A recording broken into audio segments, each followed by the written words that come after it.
Hello all you brave people out there in Redland. Welcome to this little tutorial called ClipMeister RD, Take a Walk on the Rushes Side.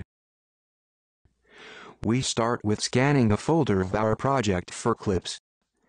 ClipMeister RD crawls through all the subfolders, and, as this is basically a database, creates a record for every clip.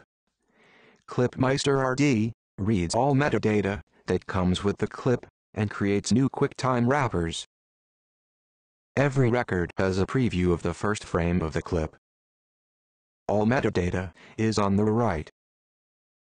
User fields are on the left. They may fill in automatically if a take list is present. We can now scroll through our clips.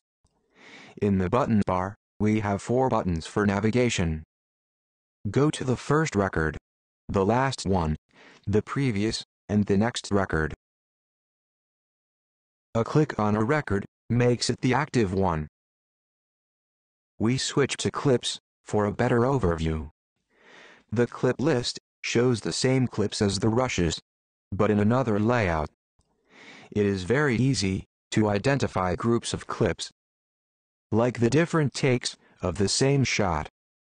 First thing we do is to write the name of our project into every clip.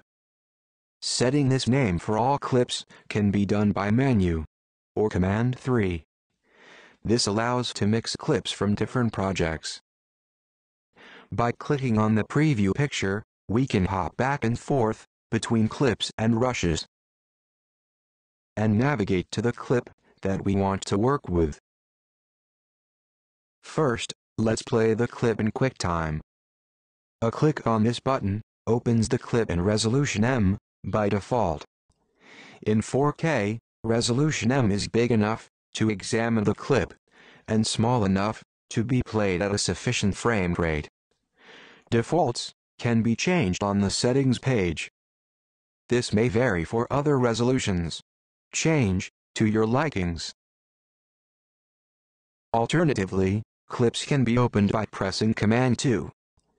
If needed, other resolutions can be opened by pressing modifier keys when clicking on the button. By the way, most buttons and fields provide a tooltip help function. From rushes, we can also navigate in the Finder with single mouse clicks. For example, open the scan folder or find the red file.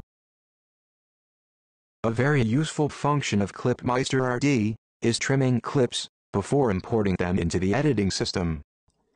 In this example, we have a clip of 3.5 minutes. The part needed is very short. In QuickTime, we select in point and out point. Then we click on Make QuickTime. In and out points from the QuickTime are stored in the record. A new thumbnail picture of the in point is created.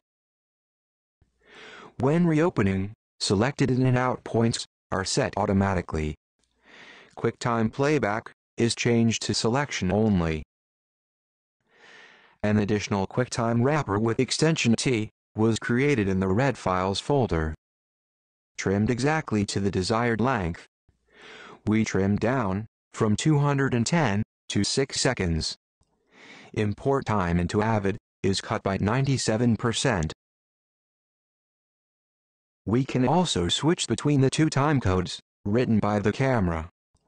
In order to apply changes, QuickTime wrappers must always be recreated. Later on, all changes made to QuickTime wrappers will also apply to rendered files. Next step can be a basic color correction, but we will learn about that in another tutorial. Let's go back to the beginning. All clips already got the project name. We also have a field for scene numbering,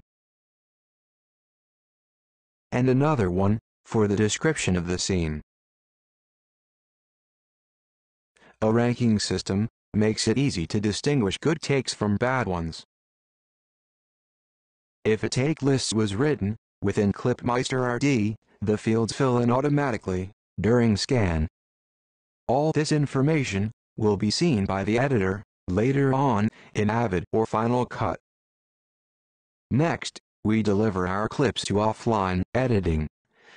As import can be a time-consuming process, we will start with the better shots. First, we sort by ranks. Then, we isolate the clips. We now have some kind of playlist that will be sent to Avid. First, we have to choose the type of Avid project.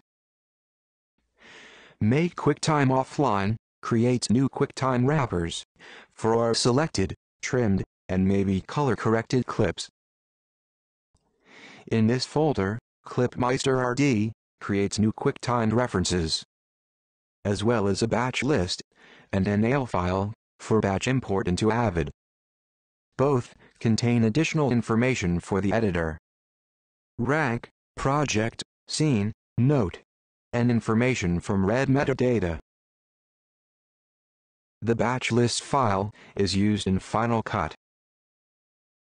Let's summarize what we learned today. First, scan the folder with red files and name a project. Second, navigate in the rushes and clip list. Third, play clips in different resolutions. Fourth, trim clips before exporting to Avid. Fifth, sort and isolate clips.